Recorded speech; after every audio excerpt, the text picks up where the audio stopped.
اعوذ باللہ من الشیطان الرجیم بسم اللہ الرحمن الرحیم اللہم صلی علی محمد وعلی آل محمد کما صلیت علی ابراہیم وعلی آل ابراہیم انک حمید مجید اللہم بارک علی محمد وعلی آل محمد کما بارکت علی ابراہیم وعلی آل ابراہیم انک حمید مجید۔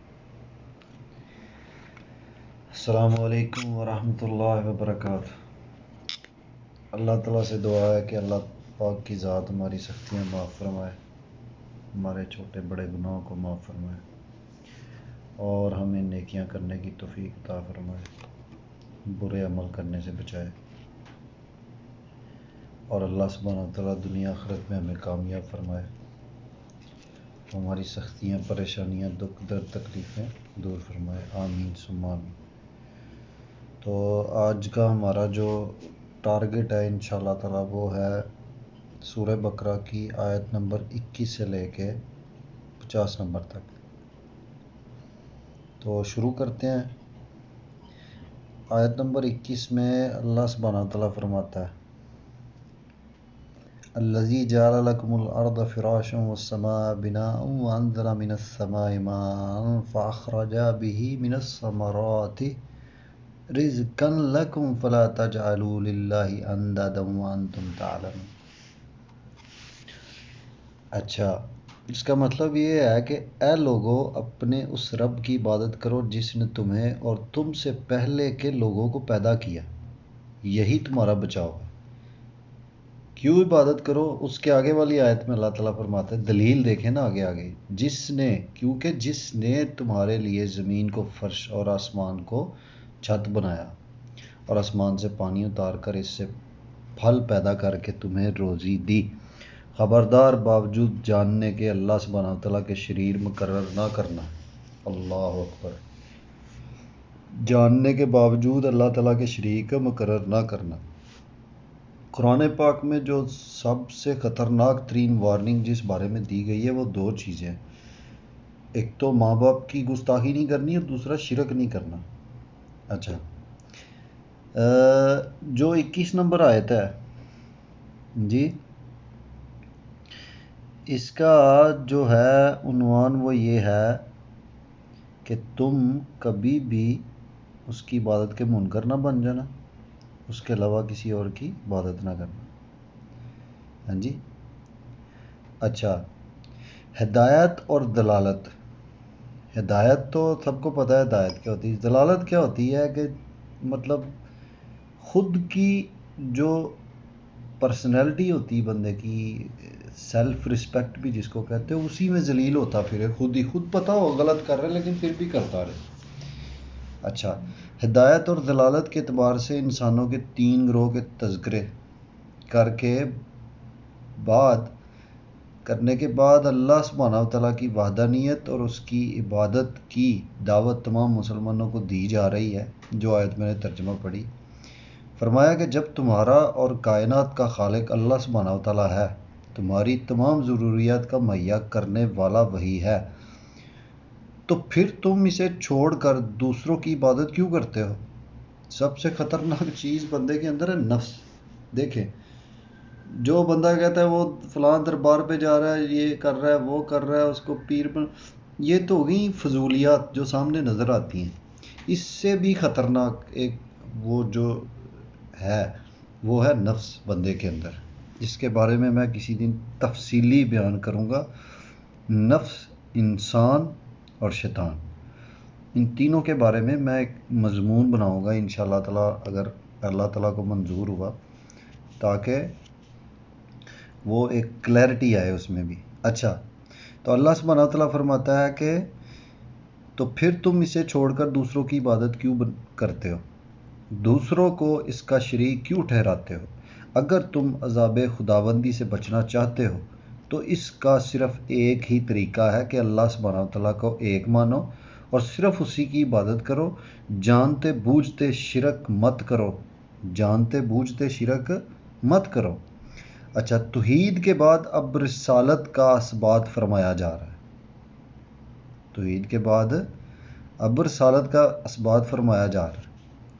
مطلب یہ 23 نمبر آیت میں اللہ تعالیٰ فرماتا ہے ہم نے جو کچھ اپنے بندے پر اتارا ہے. کس بندے کی بات ہو رہی؟ آقا کریم صلی اللہ علیہ وآلہ وسلم کی بات ہو رہی. اپنی توحید کے بارے میں اللہ سبحانہ تعالیٰ نے فرمایا, اس کے بعد آقا کریم صلی اللہ علیہ وآلہ وسلم کے بارے میں فرماتا ہے اللہ سبحانہ تعالیٰ ہم نے جو کچھ اپنے بندے پر اتارا ہے اس میں اگر تمہیں شک ہو اور تم سچے ہو تو اس جیسی ایک صورت تو بنا لو. تمہیں اختیار ہے کہ اللہ سبحانہ تعالیٰ کے سوا اور اپنے مددگاروں کو بھی بلا لو. لو جی, یہاں پہ کھلا چیلنج ہو گیا کہ پیچھے اللہ تعالیٰ نے فرمایا کہ ہم نے تمہیں پیدا کیا, آسمان تمہارے لیے پیدا کیے, زمین پیدا کی, پھر بارش برسائی اور تمہارے لیے سامان تیار کیا. پھر اللہ تعالیٰ فرماتا ہے کہ میرے نبی کی جو اطاعت ہے وہ ضروری ہے کیونکہ انہوں نے جو ان کے اوپر جو اتارا گیا وہ سچ ہے. اچھا, اللہ سبحانہ تعالیٰ فرماتا ہے اگر تمہیں نہیں یہ چیزیں اچھی لگتی تو تم پھر ایسے کرو اس کی طرح کا کچھ اور لے آؤ اور اپنے مددگار بلا لو جتنے بلا سکتے ہو. تو سیدھا سیدھا وہ چیلنج ہو گیا پھر. اچھا, تو اس کے بارے میں یہ ہے کہ توحید کے بعد اب رسالت کا اثبات فرمایا جا رہا ہے. اثبات مطلب ایک ہوتا ہے ایویڈنس, ثبوت. ایک ہوتا ہے کہ جس کے آگے کوئی مطلب ایگزامپل ہی نہیں رہتی. عقل, شعور, اس کے بعد ہر چیز جو ہے اس کے آگے ٹک جاتی ہے کہ واقعی بھائی یہ بات صحیح ہے, اس کے آگے تو کوئی دو رائے ہے. اس طرح کی یہاں پہ ثبوت دیا جا رہا ہے کہ اگر تمہیں شک ہے تو تم اپنے تمام حمایتیوں کو ساتھ ملا کر اس جیسی ایک ہی صورت بنا کر دکھاؤ, قرآن پاک جیسی. اچھا, اور اگر ایسا نہیں کر سکتے تو تمہیں سمجھ لینا چاہیے کہ واقعی یہ کلام کسی انسان کی کاوش نہیں ہے, کسی انسان کی کوشش نہیں ہے, کلام الہی ہی ہے. اور ہم پر اور رسالت محمدیہ صلی اللہ علیہ وآلہ وسلم پر ایمان لا کر جہنم کی آگ سے بچنے کی صحیح کرنی چاہیے جو کافروں کے لیے تیار کی گئی ہے. اچھا, یہ قرآن کریم کی صداقت کی ایک اور واضح دلیل ہے کہ عرب و عجم کے تمام کافروں کو چیلنج دیا گیا لیکن وہ آج تک اس کا جواب دینے سے عاجز و قاصر ہیں اور یقیناً قیامت تک عاجز و قاصر ہی رہیں گے. اچھا,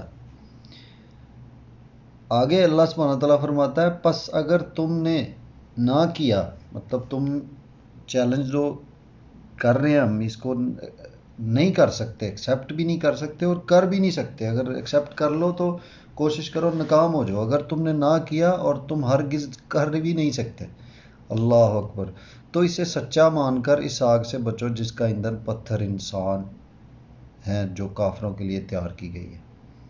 اچھا, پتھر سے مراد بقول ابن عباس رضی اللہ تعالیٰ عنہ فرماتے ہیں گندک کے پتھر ہیں, اور بعض حضرات کے نزدیک پتھر کے وہ اصنام یعنی وہ بت بھی ہیں جہنم کا ایندھن ہوں گے جن کی لوگ دنیا میں پرستش کرتے رہے ہوں گے.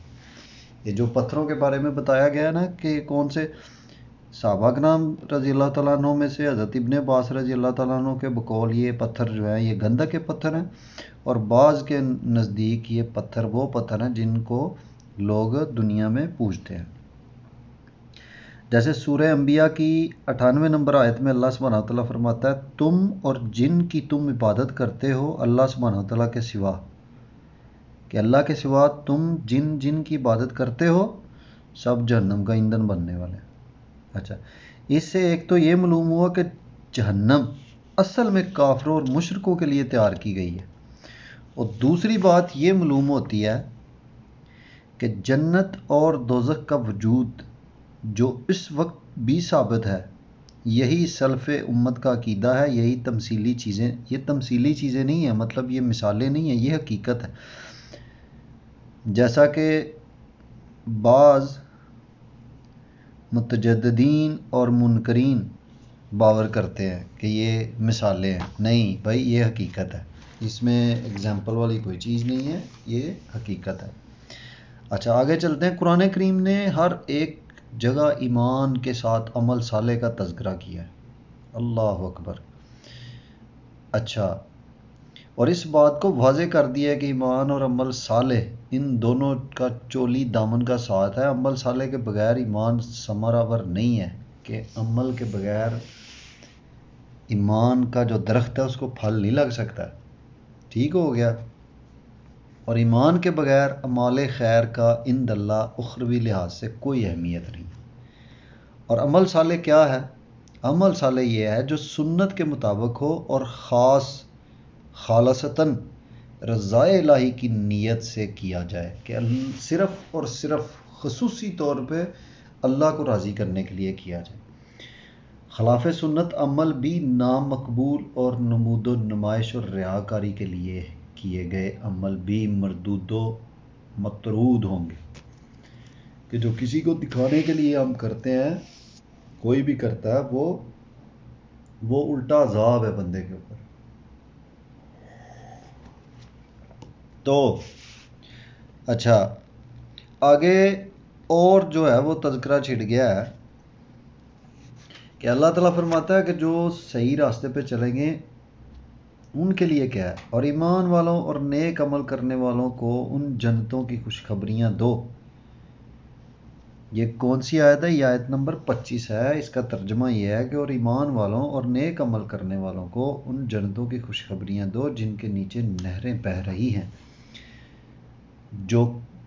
جن میں کبھی وہ پھلوں کا رزق دیے جائیں گے، جب کبھی بھی پھلوں کا رزق دیے جائیں گے اور ہم شکل لائے جائیں گے تو کہیں گے یہ وہی ہے جو ہم سے پہلے دیے گئے تھے، اور ان کے لیے بیویاں ہیں صاف ستھری اور ان جنتوں میں ہمیشہ رہیں گے۔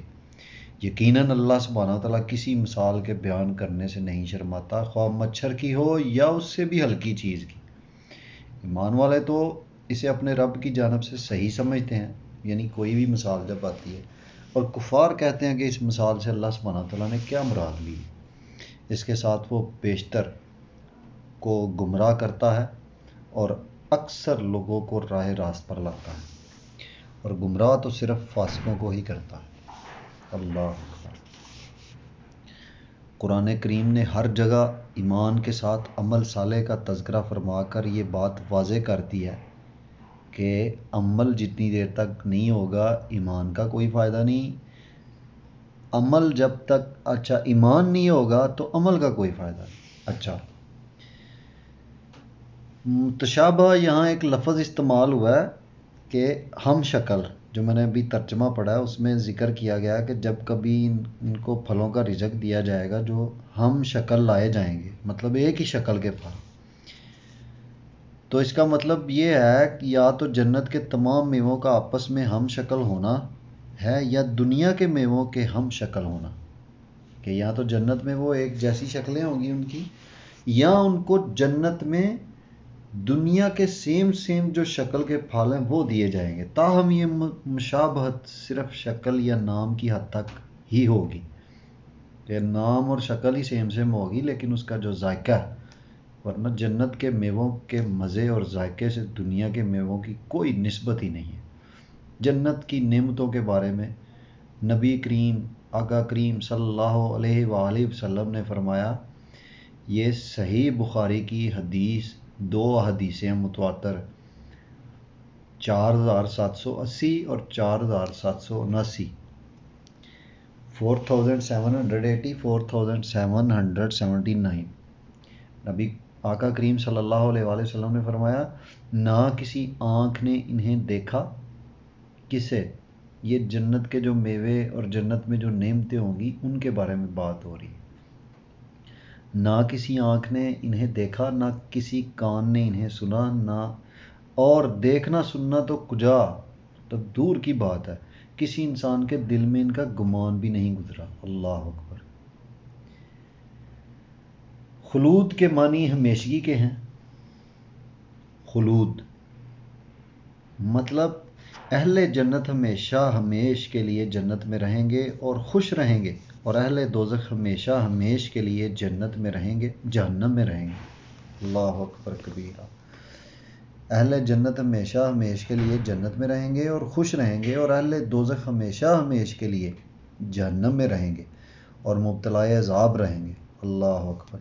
حدیث میں ہے، یہ صحیح بخاری کی حدیث ہے اور صحیح مسلم میں۔ صحیح بخاری میں 6544 ہے، صحیح مسلم میں 2850 نمبر حدیث ہے۔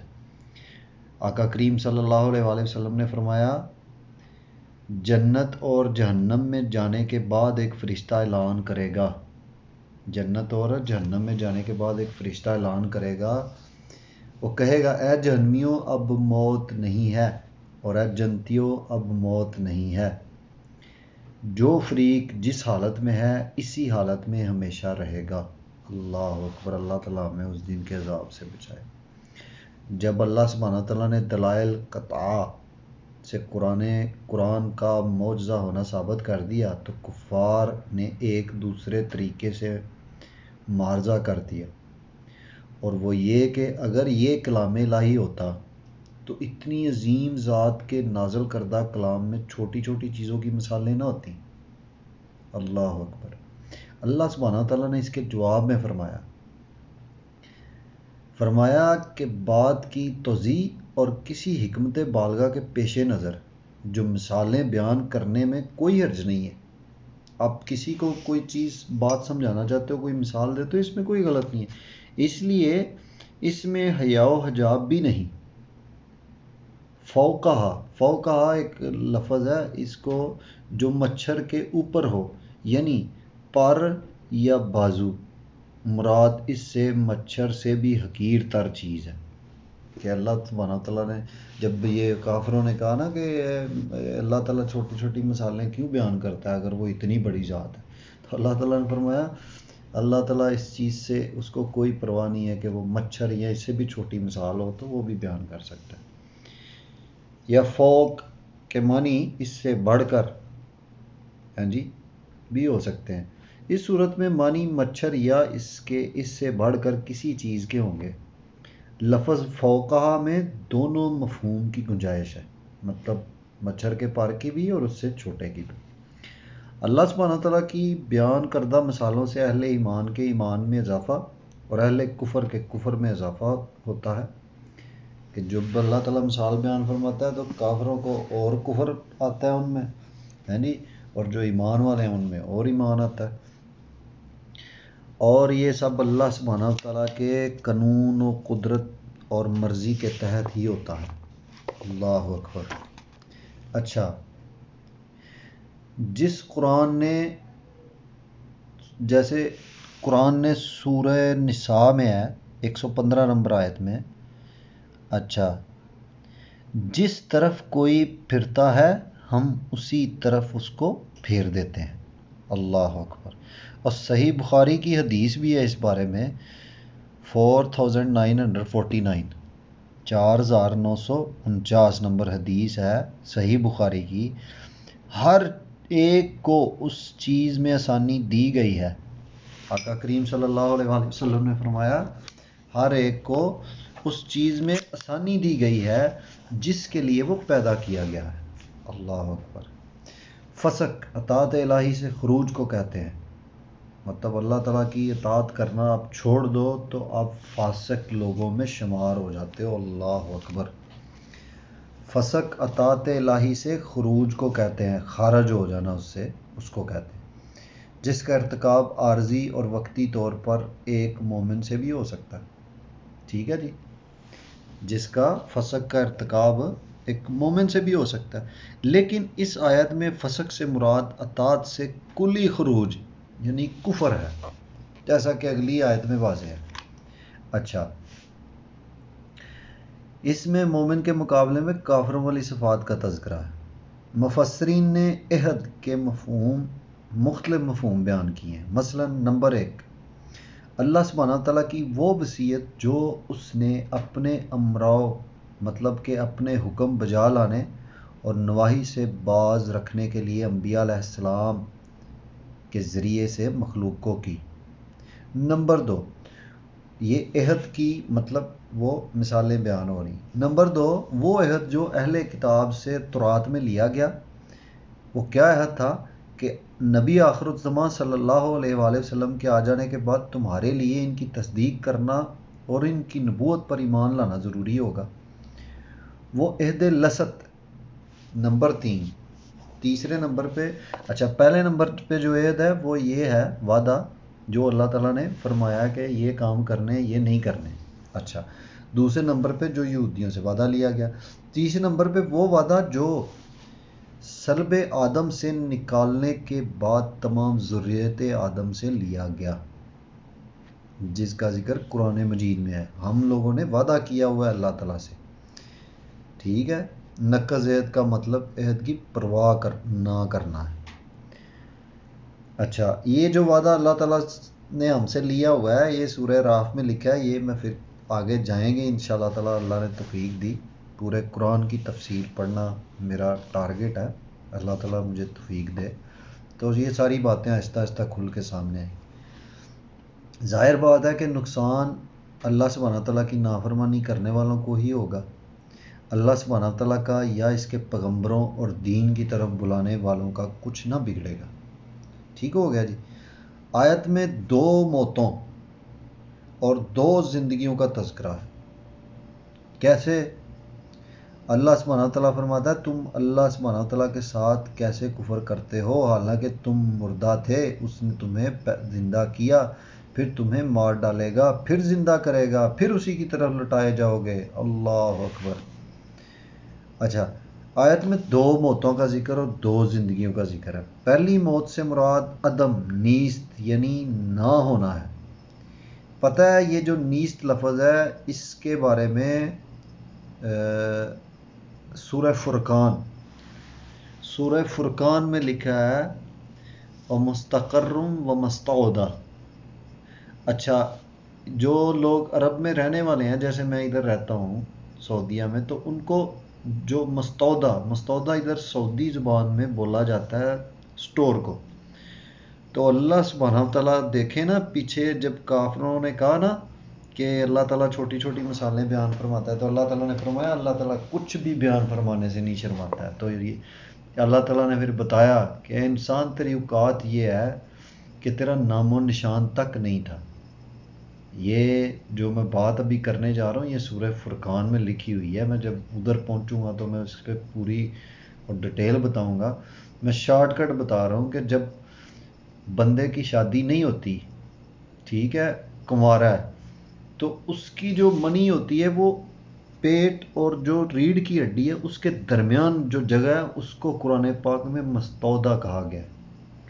مستقر کس کو کہا گیا ہے کہ جب اس میں بھی نہیں ہوتی، مطلب جب بچہ ہوتا ہے تو اس کے اندر وہ جراثیم تو نہیں ہوتے. دیکھیں اللہ سبحانہ تعالیٰ کی حکمتیں. اللہ اکبر.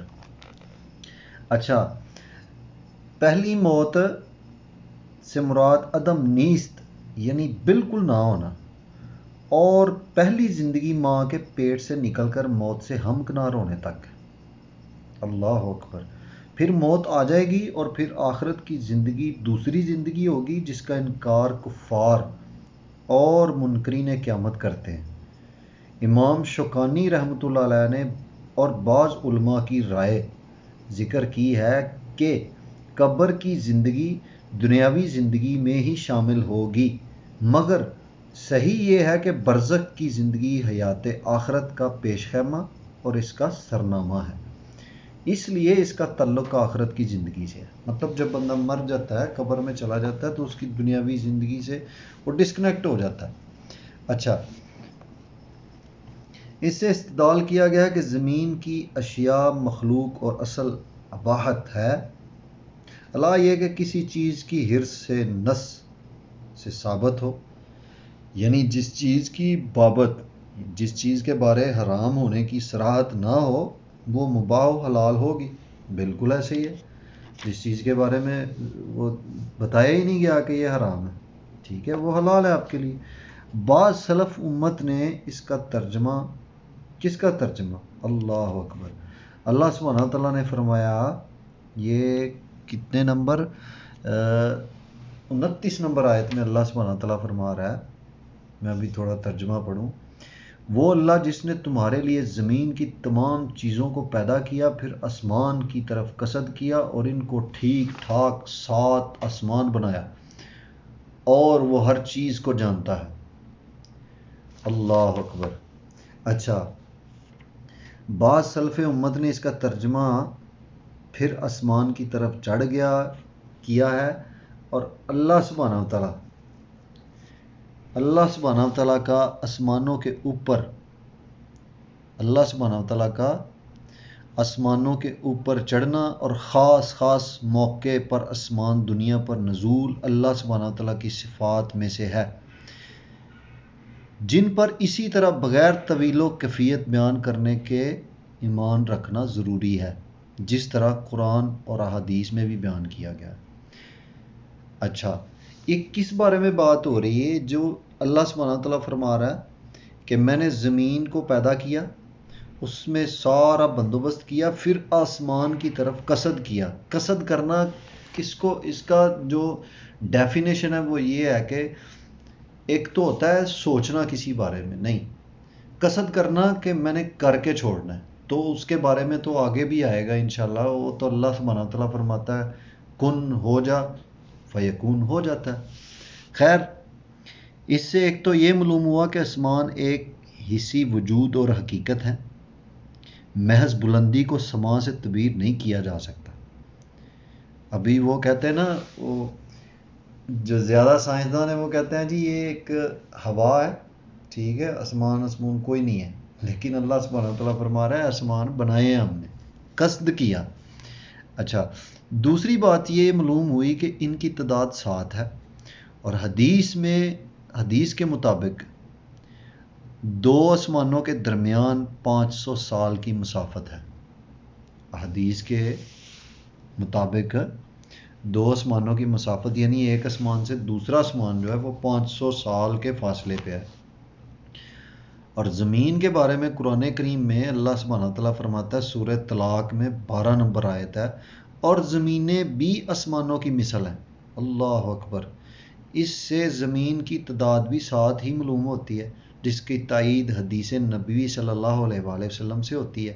صحیح بخاری کی حدیث نمبر 3198 ہے، آقا کریم صلی اللہ علیہ وآلہ وسلم نے فرمایا جس نے ظلماً کسی کی ایک بالشت زمین لے لی تو اللہ سبحانہ تعالیٰ اسے قیامت کے دن 7 زمینوں کا طوق پہنائے گا۔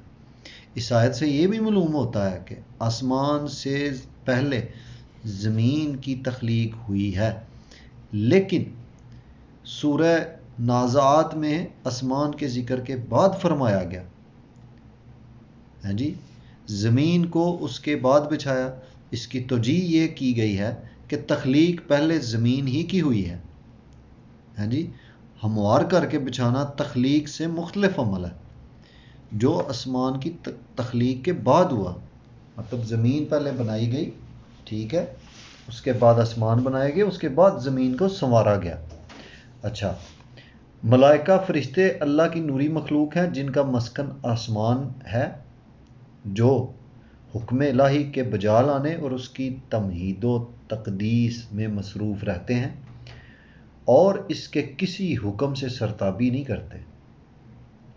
اچھا، یہاں پہ بھی واقعہ شروع ہو رہا ہے حضرت آدم علیہ السلام کا، جب ان کو اللہ سبحانہ تعالیٰ نے پیدا فرمایا، اور اس کے بعد جب فرشتوں کو کہا کہ ان کو سجدہ کریں، اور اللہ تعالیٰ نے ان کو نام سکھائے ہر چیز کے، اور فرشتوں نے سجدہ کیا، شیطان نے انکار کیا۔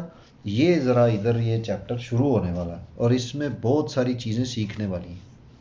اچھا، خلیفہ کے معنی جانشین کے ہیں۔ اہل علم کے درمیان اس امر میں اختلاف ہے کہ اللہ سبحانہ تعالیٰ نے حضرت آدم علیہ السلام کو خلیفہ کیوں کہا۔ اہل علم کی بات ہو رہی ہے، یہ اہل جہلیت کی بات نہیں ہو رہی، میرے جیسے جاہلوں کی بات نہیں ہو رہی، اہل علم کی بات ہو رہی ہے کہ ان کا آپس میں اختلاف ہے۔ اختلاف جو ہے وہ ایک ہوتی ہے رائے، اس کا یہ مطلب ہرگز نہیں ہوتا کہ ایک بندہ دوسرے کو غلط کہہ رہا ہے، نہیں، اس طرح نہیں ہوتا۔ اچھا، بعض علماء کا اختلاف ہے کہ حضرت آدم علیہ السلام کو قرآن پاک میں خلیفہ کہہ کے کیوں مخاطب کیا گیا، کیوں کہا گیا۔ بعض اہل علم نے کہا کہ جب اللہ سبحانہ تعالیٰ نے جنات کو زمین بدر کر دیا، زمین سے نکال دیا اور ان کی جگہ آدم علیہ السلام کو زمین میں بسایا، تو آدم علیہ السلام گزشتہ قوم جنات کے خلیفہ اور جانشین بنے، نہ کہ اللہ تعالیٰ کے۔ اس بنا پر انہیں خلیفہ کہا گیا۔ بعض دیگر اہل علم یہ بتاتے ہیں کہ اللہ سبحانہ و تعالیٰ نے اسے خلیفہ اس لیے کہا کہ وہ اللہ سبحانہ و تعالیٰ کے احکام کو اس کی مخلوق میں نافذ کرنے میں نائب ہے۔ اللہ اکبر، یہ بھی مطلب سمجھ میں آتی ہے بات۔ اچھا، فرشتوں کا یہ کہنا حسد یا اعتراض کے طور پر نہیں تھا، بلکہ اس کی حقیقت۔ کیا کہنا؟ جو انہوں نے کہا کہ یا اللہ پاک تو کیوں اس کو بنا رہا ہے انسان کو، یہ دنیا میں جائے گا یہ تو پھر جا کے گڑبڑ کرے گا۔ تو اس کے بارے میں علماء کرام فرماتے ہیں کہ فرشتوں کا یہ کہنا کہ انسان کو کیوں بنا رہے ہو، یہ حسد یا اعتراض کے طور پر نہیں تھا، بلکہ اس کی حقیقت اور حکمت معلوم کرنے کی غرض سے تھا کہ اے رب، اس مخلوق کے پیدا کرنے میں کیا حکمت ہے، جبکہ ان میں کچھ ایسے لوگ بھی ہوں گے جو فساد پھیلائیں گے اور خون ریزی کریں گے۔ اگر مقصود یہ ہے کہ تیری عبادت ہو، اگر مقصد ان کو پیدا کرنے کا، انسان کو پیدا کرنے کا اگر یہ مقصد ہے کہ یہ تیری صرف عبادت کریں، تو اس کے لیے ہم موجود ہیں، اس کام کے لیے۔ ہم سے وہ خطرات بھی نہیں جو نئی مخلوق سے متوقع ہیں۔ یہ بالکل صحیح بات کہی فرشتوں نے۔ پھر اللہ سبحانہ تعالیٰ نے فرمایا، میں وہ مصلحت جانتا ہوں جس کی بنا پر ان ذکر کردہ مفاسد کے باوجود میں اسے پیدا کر رہا ہوں، جو تم نہیں جانتے۔ اچھا، کیونکہ ان میں اللہ سبحانہ تعالیٰ فرماتا ہے میں ان کو پیدا کیوں کر رہا ہوں، یہ تم نہیں جانتے، میں جانتا ہوں۔ کیونکہ ان میں انبیاء علیہ السلام بھی ہوں گے، شہداء بھی ہوں گے، صالحین بھی ہوں گے، اور زہداء اولیاء بھی ہوں گے۔ اللہ اکبر۔ ذریت آدم کی بابت، ذریت آدم کے بارے میں فرشتوں کو کیسے علم ہوا کہ وہ فساد برپا کرے گی؟ کہ آدم علیہ السلام کی اولاد کے بارے میں فرشتوں کو کیسے پتہ چلا کہ وہ فساد برپا کریں گے؟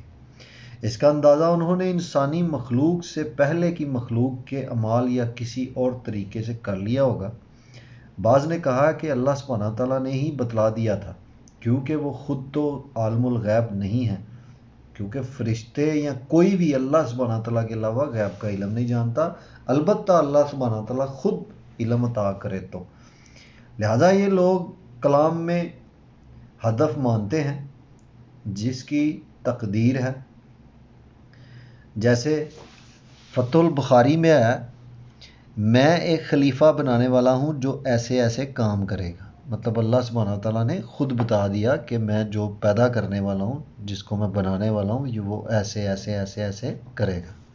اچھا، اسماء سے مراد اشخاص و اشیاء کے نام اور ان کے حواظ و فوائد کا علم ہے، جو اللہ سبحانہ تعالیٰ نے القاء و الہام کے ذریعے سے حضرت آدم علیہ السلام کو سکھا دیا۔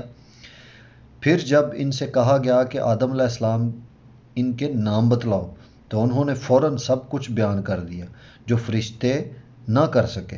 اسی طرح اللہ سبحانہ تعالیٰ نے ایک تو فرشتوں پر حکمت و تخلیق، جو آدم علیہ السلام کی تخلیق ہوئی، وہ واضح کر دی، اور حکمت بھی واضح کر دی کہ اس میں کیا حکمت تھی۔ دوسرا، دنیا کا نظام چلانے کے لیے علم کی اہمیت و فضیلت بیان فرما دی۔ جب یہ حکمت و اہمیت علم فرشتوں پر واضح ہوئی تو انہوں نے اپنے قصور علم و فہم کا اعتراف کر لیا۔ فرشتوں کے اس اعتراف سے یہ بھی واضح ہوا کہ عالم الغیب صرف اللہ سبحانہ تعالیٰ کی ذات ہے۔ اللہ سبحانہ تعالیٰ کے برگزیدہ بندوں کو بھی اتنا ہی علم ہوتا ہے جتنا انہیں عطا فرمایا جاتا ہے۔ علمی فضیلت کے بعد حضرت آدم علیہ السلام کی یہ دوسری تکریم ہوئی، مطلب ان کو ایک پروٹوکول دیا گیا۔ سجدے کے معنی خضوع اور تذلیل کے ہیں، اس کی انتہا ہے زمین پر پیشانی کا ٹکا دینا۔ اللہ اکبر۔ تفسیر قرطبی ہے کہ اس میں پوری ڈیٹیل کے ساتھ سجدے کے بارے میں انہوں نے لکھا ہوا ہے، کمال کر دیا انہوں نے کہ بندہ حد درجے کی ضلالت اپنے اندر ڈال کے اس کے سامنے گر جائے کہ تو ہی ہے، بس میں کچھ بھی نہیں۔ اللہ اکبر، الحمدللہ۔ اچھا، یہ سجدہ شریعت اسلامیہ میں اللہ سبحانہ تعالیٰ کے سوا کسی کے لیے جائز نہیں۔ نبی کریم صلی اللہ علیہ وآلہ وسلم کا مشہور فرمان ہے کہ اگر سجدہ اللہ کے سوا کسی اور کے لیے جائز ہوتا تو میں عورت کو حکم دیتا کہ وہ اپنے خاوند کو سجدہ کرے۔ یہ جامع ترمذی کی 1159 نمبر حدیث ہے۔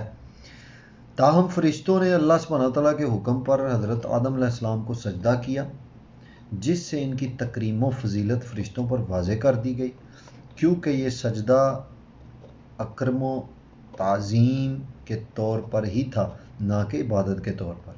ہماری شریعت میں تعظیماً بھی کسی کو سجدہ نہیں کیا جا سکتا۔ یہ حضرت یوسف علیہ السلام، حضرت یعقوب علیہ السلام کی شریعت میں یہ چیز تھی، ہمارے آقا کریم صلی اللہ علیہ وآلہ وسلم کی شریعت میں یہ چیز ختم کر دی گئی۔ ابلیس نے سجدے سے انکار کیا اور رائندہ درگاہ ہو گیا۔ ابلیس حسب صراحت قرآن کے حساب سے جنات میں سے تھا، فرشتہ نہیں تھا، لیکن اللہ سبحانہ تعالیٰ نے اسے بھی اس حکم میں فرشتوں کے ساتھ شامل کر رکھا تھا اور صراحتاً اسے سجدہ کرنے کا حکم دیا تھا، اس لیے بحکم الہی اس کے لیے بھی سجدہ کرنا ضروری تھا، لیکن اس نے حسد و تکبر کی بنا پر سجدہ کرنے سے انکار کر دیا۔ گویا حسد اور تکبر وہ گناہ ہیں جن کا ارتکاب سب سے پہلے کیا گیا اور اس کا مرتکب ابلیس تھا۔ آپ کو پتہ ہے ابلیس لفظ جو ہے اس کے معنی کیا ہے؟ ابلیس لفظ کا مطلب ہے میوس۔ ہم جب کسی چیز سے میوس ہوتے ہیں، مطلب میں چاہ رہا ہوں کہ میرا کوئی کام ہے وہ آج ہو جائے، تو میں آج نہیں ہوتا تو میں کہتا ہوں ہو یہ کیوں نہیں ہوا، ایسا ہو جاتا، اس کو کہتے ہیں میوسی۔ میوس جو ہے یہ ابلیس کا کام ہے۔ جو مومن بندہ ہے وہ میوس نہیں ہوتا۔ کیوں میوس نہیں ہوتا؟ چلے میں آج اس کی آپ کو ایک ایسی دلیل دیتا ہوں، آپ ماننے پہ مجبور ہو جاؤ گے۔ میوس اس لیے نہیں بندے کو ہونا چاہیے کہ جس نے آپ کو پیدا کیا، دنیا میں بھیجا، جو آپ کی گارنٹی لے رہا ہے قرآن پاک میں کہ میں رزق دوں گا تمہیں، میں نے آنکھیں دی ہیں، میں کبھی تمہارا نور نہیں چھینوں گا اگر تم خود بری حرکتیں نہیں کرو گے۔ تو وہ جو گارنٹی دے رہا ہے آپ کو، اس کی پاور بندہ سوچے پہلے کہ وہ کتنی بڑی کائنات کا مالک ہے، اور وہ کہہ رہا ہے کہ یہ کائنات میرے سامنے ایک ذرہ ہے، تو اس کے جو خزانے ہیں ان کی کمی نہیں ہے، اس کے خزانوں میں کوئی کمی نہیں ہے، تو پھر ہم کیوں میوس ہوں؟ اس لیے میوس ہونے کا تو سوال ہی پیدا نہیں ہوتا۔ اچھا آگے چلتے ہیں ہم، یعنی اللہ سبحانہ تعالیٰ کے علم ازلی میں یہ حضرت آدم علیہ السلام کی تیسری فضیلت ہے جو جنت کو ان کا مسکن بنا کر عطا کر دی گئی۔ اللہ اکبر! یہ درخت کس چیز کا تھا جس سے اللہ تعالیٰ نے منع کیا تھا کہ اس کے نزدیک نہیں جانا، اس سے کچھ کھانا نہیں؟ اس کے بارے میں قرآن و حدیث میں کوئی دلیل، کوئی بات نہیں ہے۔ اس کو گندم کا درخت مشہور کر دیا گیا ہے، جو بے اصل بات ہے۔ ہمیں اس کا نام معلوم کرنے کی ضرورت ہی کیا ہے؟ نہ اس کا ہمیں کوئی فائدہ ہے۔ وہ سیب کا درخت تھا، انگور کا درخت تھا، انار کا درخت تھا، گندم کا تھا، چاول کا تھا، کپاس کا تھا، ہمارا کیا لینا دینا ہے بھائی اس سے؟ اس میں صرف ایک میسج دیا گیا ہے کہ جو چیزوں سے اللہ تعالیٰ نے منع کیا کوشش کرو ان سے بچ کے رہو، بس دیٹس اٹ۔ اچھا، شیطان نے جنت میں داخل ہو کر روبرو انہیں بہکایا اور وسوسہ اندازی کے ذریعے سے، اس کی بابت کوئی صراحت نہیں، تاہم یہ واضح ہے کہ جس طرح سجدے کے حکم کے وقت اس نے حکم الہی کے مقابلے میں قیاس سے کام لے کر کہ میں آدم سے بہتر ہوں سجدے سے انکار کیا، اسی طرح اس موقع پر اللہ سبحانہ تعالیٰ کے حکم کی تعویل کر کے حضرت آدم علیہ السلام کو پھسلانے میں کامیاب ہو گیا، جس کی تفصیل جو ہے یہ سورہ راف میں آئے گی، اور جب یہ آئے گی تو میں پوری تفصیل سے بتاؤں گا آپ کو انشاءاللہ بشرط زندگی۔ گویا حکم الہی کے مقابلے میں قیاس کرنا اور نص کی دور از کار تعویل کا ارتکاب بھی سب سے پہلے شیطان نے کیا تھا، فنعوذ باللہ من ذالک۔ مراد آدم علیہ السلام اور شیطان ہیں، یا یہ مطلب ہے کہ بنی آدم آپس میں ایک دوسرے کے دشمن ہیں۔ حضرت آدم علیہ السلام جب پریشانی مطلب جب بالکل بے بس ہو گئے، دنیا میں جب تشریف لائے تو توبہ استغفار میں مصروف ہو گئے، اللہ اکبر، لا حول ولا قوت الا باللہ العلی العظیم. کوشش کیا کریں کم سے کم یہ پڑھتے رہا کریں، لا حول ولا قوت الا باللہ العلی العظیم، کہ یا اللہ تیرے بغیر کوئی بھی نہیں، کوئی طاقت نہیں ہے ہماری.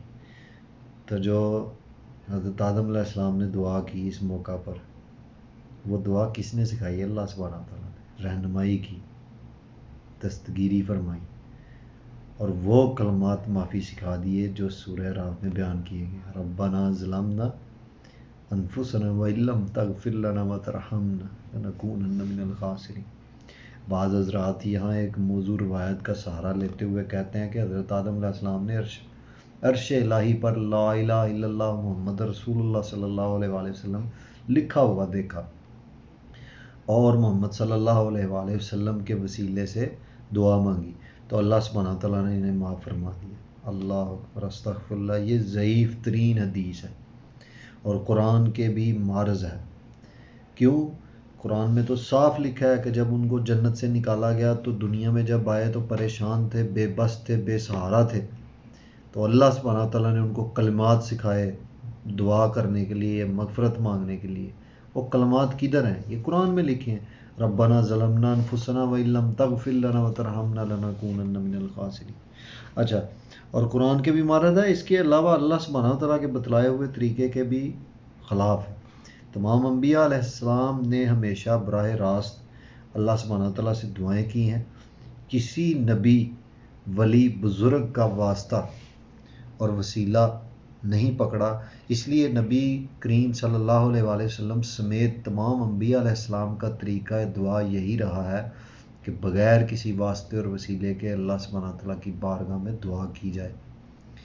توبہ قبول فرمانے کے بعد اللہ سبحانہ تعالیٰ نے انہیں دوبارہ جنت میں آباد کرنے کی بجائے دنیا میں ہی رہ کر جنت کے حصول کی تلقین کی. میں یہ جو وسیلہ ہے نا، میں اس کے بارے میں نا تھوڑا وہ آپ کو، چلیں میں پھر کسی دن اس موضوع پہ بات کروں. یہ موضوع تھوڑا لمبا ہو جائے گا کیونکہ اس کی جب میں ڈیفینیشن بتاؤں گا نا آپ کو یہ وسیلے کی، آپ خود ماننے پہ مجبور ہو جائے گی آپ کی عقل کہ یار یہ بندہ تو صحیح کہہ رہا ہے. بھائی میں نے پہلے بھی کہا ہے کہ مایوس ہونے سے پہلے ایک بار یہ سوچو کہ آپ کس سے مایوس ہو رہے ہو. اتنا رحم کرنے والا رب، اگر آپ وسیلہ ہی مانگ رہے ہو تو وسیلہ مانگنے سے پہلے یہ سوچ لو ایک بار کہ آپ وسیلہ کس کے آگے رکھ رہے ہو جو کسی کا محتاج ہی نہیں ہے. دیکھو نا قرآن میں بار بار اللہ سبحانہ تعالیٰ فرماتا ہے عقل مندوں کے لیے یہ قرآن نصیحت ہے، ہدایت ہے، روشنی ہے. کیسے؟ اتنا بڑا آسمان اس نے آپ کے لیے بنا دیا، بارش برسا دی، زمین سجا دی، تو کیا وہ آپ کو کچھ چاہیے ہوگا تو اس کو کیا ضرورت ہے کہ آپ کسی کو ساتھ لے کے آؤ تب دے گا؟ وہ نہیں. وہ تو کہہ رہا ہے کہ میرے جو نبی ہیں میں ان سے پیار کرتا ہوں، تم بھی پیار کرو. نبی صلی اللہ علیہ وآلہ وسلم کی اطاعت کرو. جس بندے کے دل میں آقا کریم صلی اللہ علیہ وآلہ وسلم کے لیے محبت نہیں ہے، اس بندہ وہ 1000 مرتبہ بھی وسیلے لے لے کے اللہ سے دعائیں کرے، اس کی دعا کوئی فائدہ نہیں ہے. کیوں؟ جب آپ کو آقا کریم صلی اللہ علیہ وآلہ وسلم سے محبت ہوگی تو کس کو سب سے زیادہ اچھے لگو گے آپ؟ اللہ سبحانہ تعالیٰ کو. کیوں؟ آپ کو اللہ کے محبوب صلی اللہ علیہ وآلہ وسلم سے محبت ہوگی تو اللہ کو آٹومیٹک آپ سے ہوگی، تو وسیلوں والا تو چکر ہی پھر ختم ہو گیا. خیر، میں عرض کیا میں کسی دن اس موضوع پہ پوری وہ ڈیٹیل بتاؤں گا انشاءاللہ. توبہ قبول فرمانے کے بعد اللہ سبحانہ تعالیٰ نے انہیں دوبارہ جنت میں آباد کرنے کی بجائے دنیا میں ہی رہ کر جنت کے حصول کی تلقین فرمائی کہ جنت کو اگر دوبارہ حاصل کرنا چاہتے ہو تو دنیا میں رہو اور جیسے میں کہوں گا ویسے کرتے جاؤ. حضرت آدم علیہ السلام کے واسطے سے تمام بنو آدم کو جنت کا یہ راستہ بتلایا جا رہا ہے کہ انبیاء علیہ السلام کے ذریعے سے میری ہدایت، زندگی گزارنے کے احکام و ضابطے تم تک پہنچیں گی، اور جو اس کو قبول کرے گا وہ جنت کا مستحق اور بصورت دیگر عذاب الہی کا حقدار ہوگا. جو ان چیزوں کو مانے گا وہ جنتی ہے، دوسرا عذاب کے لیے تیار رہے.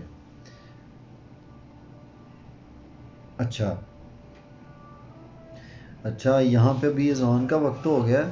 اذانیں شروع ہو گئی ہیں، نماز پڑھیں، اللہ تعالیٰ ہماری یہ جو محفل ہے یہ قبول فرمائے.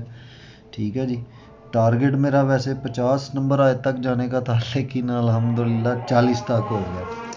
باقی انشاءاللہ تعالیٰ پھر زندہ رہے کل تو پھر کریں گے انشاءاللہ. السلام علیکم ورحمۃ اللہ وبرکاتہ. وما علینا الا البلاغ المبین.